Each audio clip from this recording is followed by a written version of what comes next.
Father Daniel Caldwell had spent years preaching about sin, but he never expected to commit one so grave himself. The air in St. Augustine's church was thick with reverence as he delivered his Sunday sermon, but behind the pulpit, his mind was elsewhere, on her. Among the congregation sat Elizabeth "Liz" Harper, hands clasped in feigned devotion, while her heart raced with a secret neither of them could afford to acknowledge. She was beautiful, troubled, and utterly off-limits, but the stolen glances between them whispered of something dangerous, something that could upend both of their lives. Liz's husband, Michael Harper, was a man of stature and means. A respected businessman, he had provided her with everything but love. Their marriage was a hollow shell, and Liz felt trapped in a life that suffocated her. As the congregation filed out, Daniel couldn't shake the image of Liz's eyes, filled with sorrow and something else, something forbidden. It was just a look, a glance across the pews, but it was enough to plant the seed of something reckless, something ruinous, and neither of them could stop what was coming. Raised in a strict Catholic household, Daniel was always expected to follow a righteous path. His father, a stern and devout man, instilled in him a deep reverence for the church, but also an overwhelming pressure to be perfect. As a boy, Daniel memorized scripture not out of love, but out of duty, eager to please a man who measured worth in obedience. His mother, more tender but equally devout, prayed constantly for his soul, as if aware of the quiet doubts that crept into his mind at night. He joined the seminary young, seeing it as both an escape and an obligation. The heavy oak doors of the seminary promised safety, structure, clarity, but inside he found only more questions. The quiet halls, the candlelit chapels, the endless prayers, these were meant to bring him closer to God. Instead, they magnified his doubts. He admired the self-discipline, the rituals, the sense of purpose, but in the lonely hours between prayers, he wrestled with his desires, his deeply human need for connection. At first, he found solace in the routine, in the strictness of devotion. But over time, the weight of his vows became suffocating. The vows of celibacy, meant to be his strength, felt like shackles, and the more he denied himself, the more he longed for something beyond duty. He read scripture with increasing scrutiny, searching for loopholes, for a divine allowance to feel what he was feeling. He was supposed to find fulfillment in servitude, but instead he felt hollow, a man preaching about love who had never truly known it. The isolation of his role gnawed at him. He envied the parishioners who confided in him, who bared their souls in confession and left feeling lighter, freer. But who did he have? Who could he speak to without fear of condemnation? The weight of loneliness pressed on his chest, and he began to wonder, was faith meant to be this lonely? Crestwood became his refuge, a town where faith reigned supreme and where he could serve without distraction, until she came along. The moment he saw Liz Harper, something inside him shifted. He told himself it was concern, pastoral care, simple sympathy for a troubled soul. But when her eyes met his, the pull was undeniable. It wasn't just her beauty, though she was striking. It was the sadness in her gaze, the way she carried her pain so quietly, so elegantly. It was the way she made him feel seen, as if he wasn't just a priest, but a man. For the first time in years, Daniel felt something real, something dangerous, and he wasn't sure he had the strength to resist it. Crestwood became his refuge, a town where faith reigned supreme, and where he could serve without distraction, until she came along. The first time he saw Liz Harper, it wasn't just a passing glance. It was a moment that sent a shiver through his core, a whisper in his mind that warned him he was standing at the edge of something he might not escape. He told himself it was concern, pastoral care, the natural empathy of a priest for a troubled soul. But as the weeks passed, and Liz kept appearing at the church, always finding reasons to stay after services, always seeking him out for confession or guidance, his excuses grew thinner. She wasn't just another parishioner in need. She was something else. Someone whose presence seemed to upend the very balance of his carefully controlled world. Her sadness struck him first, the kind of sorrow that lingers in the eyes long after tears have dried. It wasn't merely dissatisfaction. It was the quiet pain of a woman who had spent years being unseen, unheard, trapped in the gilded cage of her marriage. The way she looked at him, with curiosity and longing, was dangerous, and the way he found himself responding to her, that was worse. For the first time in years, Daniel felt something real, something raw, something he wasn't supposed to feel.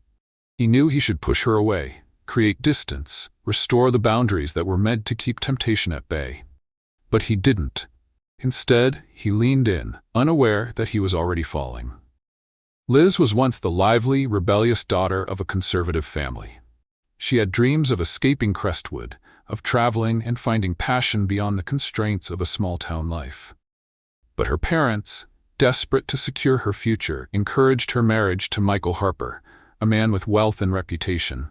At first, Liz convinced herself that she could love him, that security was enough, that in time, passion would follow. But months turned into years, and the walls of her gilded cage only grew thicker. Michael was not cruel, not in a way that left bruises. His cruelty was colder, sharper, the kind that chipped away at a person's soul in quiet ways. His affection was performative, his love conditional, his expectations suffocating. Every decision, every interaction was under his control. Even the way she dressed had to meet his approval, as if she were a mannequin instead of a wife. She found herself retreating into books, into daydreams of a life that might have been. She had thought about running before, packed a bag once even, but fear always kept her tethered. Not fear of what Michael would do, but fear of what came after. Where would she go? What would she do? Who was she if not Mrs. Harper? And then, one Sunday morning, she saw Daniel. Not for the first time, of course. He had always been there, standing at the pulpit, delivering words she had only half listened to before. But that day was different. That day, she saw him. And worse, she felt seen. For weeks it was nothing but a passing thought, a stolen glance. But as her unhappiness deepened, her visits to the church became more frequent. She found reasons to linger, to talk, to listen. And then one evening, in the dim candlelight of the confessional, she spoke the words she had never dared say aloud. "I feel like I'm disappearing," she had whispered. Daniel's response had been kind, gentle. But there had been something else too. A flicker of something unspoken, something forbidden, something neither of them could ignore for much longer. Michael was the golden boy of Crestwood, heir to a successful business empire built on hard work and ruthless ambition. To the town, he was a man of integrity, always generous in his donations to the church and respected for his business acumen. He knew the right people, shook the right hands, and spoke in a way that made everyone feel he was on their side. But behind the carefully polished exterior was a man who thrived on control. Behind closed doors, he was cold, calculating, and possessive. Liz was not just his wife, she was an extension of his image. He dictated what she wore, how she spoke, even how she smiled at social functions. Every aspect of their marriage was curated to uphold his reputation. To the outside world, Liz was lucky.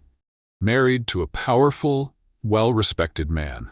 But inside their home, she was suffocating, drowning in a marriage that had long stopped feeling like her own. When Michael began suspecting her of infidelity, something shifted in him. At first it was subtle, more questions about where she had been, a sharper tone in his voice. Then came the monitoring, checking her phone, calling at odd hours, unexpected visits to places he knew she frequented. His pride burned hotter than his love ever had. To be betrayed, to have his perfect world questioned, was something he could not tolerate. But what he found was worse than he had imagined. It wasn't just an affair, it was with the priest. A man who stood in the pulpit preaching virtue, yet behind the scenes was stealing what belonged to him. Rage clouded his judgment, and as he pieced together the truth, his mind spiraled into something darker. He told himself he would confront them rationally, that he would demand an explanation. But deep down, Michael knew that the confrontation brewing inside him was anything but rational. And when that moment came, it would be the breaking point for all of them. It began with a confession. Liz arrived at the church late one evening, her footsteps hesitant as she pushed open the heavy oak doors. The flickering candlelight cast long shadows along the pews, and the faint scent of incense clung to the air, a mix of nostalgia and foreboding. She hesitated at the threshold, her breath shallow, her pulse erratic, as though the very walls of the sanctuary knew the weight of what she carried. The quiet hum of solitude wrapped around her, an odd contrast to the storm of emotions within. It wasn't just a church anymore. It was her refuge, her last haven in a world closing in. She had debated coming for hours, pacing in her bedroom, flinching at the sound of Michael's heavy footsteps down the hall. If he knew where she was now, there would be consequences. There always were. Her fingers trailed along the edge of a pew as she stepped further inside. The familiar faces from Sunday service were absent now. The sacred space belonged only to her and her thoughts. It had been years since she had spoken certain truths aloud, years of playing the role, of keeping up appearances. But tonight, she could no longer pretend. She exhaled, feeling her shoulders sag under the invisible weight. Somewhere, just beyond the confessional, she knew Daniel was waiting. Waiting for her words, for her secrets, for the burden she was about to place at his feet. And the terrifying part? She wasn't sure if she was coming here for absolution, or for something else entirely. Her fingers grazed the wooden pew beside her, feeling the cool, worn surface beneath her fingertips. She had spent years sitting in these very pews, reciting prayers she barely believed, listening to sermons that had begun to feel hollow. But tonight, the church felt different. The stillness was unnerving, the silence pressing against her skin like a tangible force. She stepped forward, her footsteps muffled by the thick carpet. The confessional stood in the dim light, its shadow stretching out before her like an invitation. And a warning. Her heart pounded against her ribs, each beat reminding her that this moment, this choice, was irreversible. Once she stepped inside, there would be no turning back. She closed her eyes, inhaling deeply, trying to steady herself. She had rehearsed what she would say, but now, standing on the threshold of confession, the words felt foreign. The weight of them pressed against her chest, threatening to keep them locked inside. Would he hear the truth in her voice? Would he sense the longing she had buried beneath layers of guilt? Or worse, would he recognize his own? She gripped the edge of the confessional door, her nails digging into the wood. Just beyond, Daniel sat waiting. She could already hear the soft rustle of fabric as he shifted in his seat, the slow, steady inhale that came before a priest prepared to listen. But this was not a typical confession. This was not some petty sin whispered in shame. No, this was something deeper, something darker. She took a step inside, the dim glow of candlelight barely illuminating his silhouette behind the screen. Her lips parted, but no words came. Not yet. Not until she was sure. Daniel exhaled, his voice low but expectant. Liz. Her pulse stuttered. The way he said her name, it was too familiar, too gentle. She swallowed hard, pressing her hands together as if in prayer. Forgive me, Father, for I have sinned. A pause. The air between them grew thick, charged. He hesitated before responding. Tell me. But she couldn't. Not yet. Not until she knew where the line truly was, and whether they had already crossed it. She hesitated for a breath too long before finally pulling back the heavy curtain and stepping inside. The wood creaked softly as she settled onto the seat, her hands twisting in her lap. The screen between them obscured Daniel's face, but she could hear his quiet breath, steady, expectant. Liz, he said, his voice a whisper of recognition. She swallowed hard. Forgive me, Father, for I have sinned. The words trembled on her lips, not from fear, but from something far more dangerous. She found Daniel in the dimly lit confessional, his presence both comforting and terrifying. Her hands trembled as she pulled the curtain closed, her fingers tightening into fists in her lap. Father, she whispered, her voice barely carrying through the screen, I don't know where else to go. Daniel exhaled slowly, his hands clasped in his lap as he listened. Tell me what troubles you, Liz. Her throat tightened. I feel like I'm fading, like I exist, but no one really sees me. My husband, he doesn't notice me anymore. It's like I'm just another piece of furniture in our house, expected to be there but never truly acknowledged. Her voice wavered, and in the hush of the church, every word carried weight. Daniel sat back, his own chest tightening at the pain in her confession. He had heard many speak of their suffering before, but this felt different. This felt personal. You are not invisible, he said gently. You are seen, you are heard, and you are not alone. Liz let out a shaky breath, her eyes closing against the sudden wave of emotion. For the first time in years, she felt the warmth of being understood. The sensation was overwhelming, like stepping into sunlight after years spent in the cold. A quiet sob hitched in her throat, and she pressed a hand to her chest as if to steady herself. Daniel watched her, his fingers tightening in his lap. He had counseled countless people over the years, had heard confessions of every imaginable sin, but this was different. Liz's pain was palpable, and it clung to him, weaving itself into the very fabric of his being. "Liz," he said, his voice gentle, almost pleading, "you are not alone in this." Her eyes fluttered open, shimmering with unshed tears. "Then why does it feel like I am?" she asked, her voice barely above a whisper. "Why does it feel like no matter what I do, I will never escape this emptiness?" Daniel hesitated. He wanted to say the right thing, but the words failed him. There was more to this, something deeper she wasn't saying. But let's leave that for now. We'll come to that key detail later. What comfort could he offer a woman who had lived so long in a gilded cage, with no hope of freedom? Telling her to pray felt hollow. Telling her to endure felt cruel. Instead, he reached out, his fingers barely grazing her hand before he pulled back, a rush of guilt searing through him. The moment was fleeting, but the warmth of her skin against his lingered like a brand. Liz sucked in a breath, her gaze locking onto his. "What if I don't want to be alone anymore?" she whispered. A heavy silence stretched between them, thick with the weight of something unspoken. Something dangerous. Something that neither of them could take back. "I don't know why I came," she whispered. "You came for guidance," he assured her, though his pulse quickened. Her vulnerability was magnetic, and when their hands accidentally brushed during a prayer, an unholy heat coiled in his chest. He convinced himself it was compassion, nothing more. But the seed of desire had been planted, and it was growing. Liz began visiting the church more frequently, always at odd hours. Their conversations grew longer, more intimate. She would arrive under the guise of seeking spiritual guidance, but the way her fingers trembled as she clasped them together, the way her voice wavered when she spoke, it was clear her struggles extended beyond faith. Daniel listened, at first as a priest should. He reassured her, offered scripture, spoke of God's unwavering love. But as nights passed and the talks turned deeper, their exchanges strayed from the sacred. He began to ask about her childhood, her dreams, her unspoken desires. And Liz answered, with a candor that was as intoxicating as it was dangerous.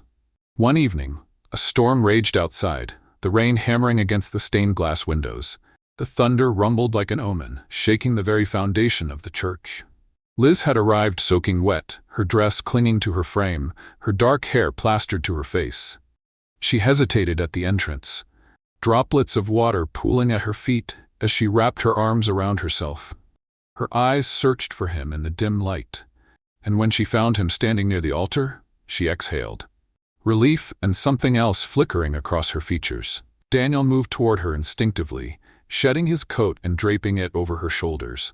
His hands lingered for a fraction too long, the warmth of her body seeping into his fingertips. "You shouldn't be out in this weather," he murmured, his voice rougher than intended. Liz shivered, not just from the cold. "I had nowhere else to go." Her words hung between them, heavy and fragile, threatening to crack the walls of restraint they had so desperately tried to uphold. He should have stepped away, should have reminded her of the sanctity of their bond. But he didn't. Instead, he reached for her hand, his thumb brushing against her damp skin. She looked up at him then, lips parted as if she had something to say, something she knew she shouldn't. The silence was deafening. The air between them crackled with an unspoken tension, a thread stretched too thin, ready to snap. The storm outside was nothing compared to the one brewing between them. And for the first time, Daniel wasn't sure if he wanted to weather it or let it consume them both. It was inevitable, really. How long could two lonely souls pretend their bond was merely spiritual? How many times could their hands brush before the restraint snapped? They both knew they were walking a fine line, but neither wanted to turn back. One night, after she shared a painful memory from her childhood, tears welled in her eyes. Daniel reached out instinctively, wiping a tear from her cheek. Their lips met in an impulsive, breath-stealing kiss. The moment shattered as quickly as it formed, guilt striking them both. "This is wrong," Daniel murmured. "Then why does it feel like salvation?" Liz countered. He prayed for strength. But the pull toward Liz was undeniable. Soon their meetings turned clandestine, their affair deepening in both body and soul. Whispers began to circulate. Parishioners noticed Liz lingering too long after Mass, the way Daniel's gaze sought hers, how his words seemed to falter when he saw her in the pews. An old woman, known for her sharp tongue and sharper intuition, watched the way Liz's fingers brushed Daniel's when he handed her a hymn book, the way his expression softened in her presence. "Something isn't right," she murmured to her friend after service one day. "A priest shouldn't look at a woman that way, and a married woman at that." The rumors started as a murmur, but soon they grew louder. A few members of the congregation claimed they had seen Liz and Daniel in quiet conversation near the chapel at dusk. Others whispered of how Liz always seemed to be the last to leave, staying behind in the empty pews as if waiting for something or someone. Michael, never one to be made a fool of, caught wind of the whispers and began paying closer attention. He noticed how Liz seemed distant at home, her mind elsewhere during dinner, her phone clutched too tightly in her hand. The tension in their house became unbearable. One evening, he followed her. When she arrived at the church long after hours, disappearing into the dark sanctuary, his suspicions were confirmed. Michael's jaw tightened. It wasn't just a harmless friendship, it was betrayal, plain and simple, and he wouldn't stand for it. Michael, never one to ignore signs of betrayal, hired a private investigator. But what exactly he uncovered? Well, that's something we'll get to soon enough. The truth unraveled swiftly, a series of late-night rendezvous, stolen touches captured through a lens. When Michael confronted Liz, his voice was venomous. "You think you can leave me? You are mine." Liz demanded a divorce, but Michael refused. Rage and jealousy festered, setting the stage for the inevitable confrontation. The night of reckoning came inside the church, but it didn't unfold the way anyone expected. Michael stormed in, his face twisted with fury, brandishing a manila folder filled with damning evidence. Photographs, phone records, love letters. "You desecrate this place with your filth?" he bellowed, his voice echoing off the stone walls. Daniel stood frozen, his hands gripping the altar as Liz recoiled. "Michael, please," she whispered, but her words only fueled his rage. He reached into his coat, and in a blink, the cold glint of a gun was visible. But here's where things took a turn no one could have predicted. Before Michael could raise the weapon, another gunshot rang out, from behind him. He staggered, a look of shock crossing his face before his knees buckled, and he collapsed onto the marble floor, blood pooling around him. Liz screamed, but it wasn't Daniel who held the smoking gun. It was Sister Agnes. The quiet, devoted nun who had always watched over the church, the one who never missed a mass, the one who had seen everything unfold, stood trembling, the pistol shaking in her hands. "He was going to kill you both," she whispered, her voice barely audible. "I couldn't let him." Daniel and Liz stood in stunned silence as Sister Agnes dropped the gun and fell to her knees, clasping her rosary with shaking fingers. "No one must know," she whispered. "This sin, this blood, it cannot stain the house of God." For a long moment, no one spoke. Then Daniel moved, taking Liz's hand as Sister Agnes reached for the gun once more, this time pressing it into Daniel's grasp. "You know what to do," she murmured, her eyes dark with the burden of secrecy. And just like that, the truth twisted, morphed into something else entirely. By the time the police arrived, Michael Harper had been self-defense, or at least, that's the story they would tell. But deep inside, they all knew this was just the beginning of their damnation. Daniel and Liz stared at the lifeless body, horror dawning upon them. Blood pooled on the cold marble floor, seeping into the cracks between the tiles, a stark contrast to the sanctity of the church. Daniel's hands trembled as he looked down at Michael, his breath coming in short gasps. Liz clutched at her chest, her nails digging into her skin as if trying to wake herself from a nightmare.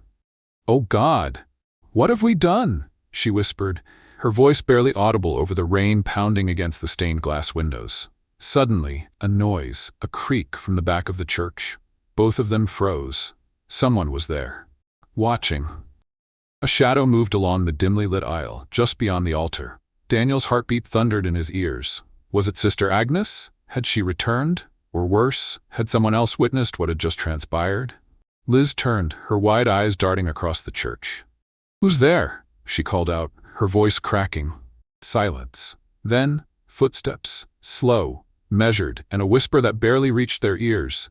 "You cannot hide this forever." A chill ran down Daniel's spine as the figure slipped into the darkness, vanishing as quickly as they had come. But the message was clear. Someone knew their secret, and secrets had a way of unraveling. "They'll never believe us," Liz whispered. Panic consumed them. They staged the scene, a robbery gone wrong. Daniel wiped their prints, placing the gun in Michael's hand. They swore to secrecy, but the weight of their sin settled upon them like an iron shroud. The investigation began, and suspicions mounted. One particularly devout parishioner had always distrusted Daniel and found inconsistencies in the police reports. Daniel, once steadfast in his sermons, began to unravel. His words faltered, his hands trembled. There was something gnawing at him beyond the affair, something darker. But let's not get ahead of ourselves. Liz, tormented by guilt, could no longer keep silent. "I have to confess," she told Daniel. "If you do, we are both damned," he pleaded. Liz walked into the police station, her confession spilling forth like a dam breaking. But was it really the full truth? That we'll leave for later. Daniel was arrested mid-sermon, his flock watching in stunned silence. The town erupted in scandal. Some defended him, others called him a fraud. But the truth? That remained uncertain. Scenario A, Liz lied. Daniel never killed Michael, but she took the fall to save herself. Scenario B, overcome by guilt, Daniel falsely confessed, taking the blame when Liz was the true culprit. Either way, not a great day for the priesthood.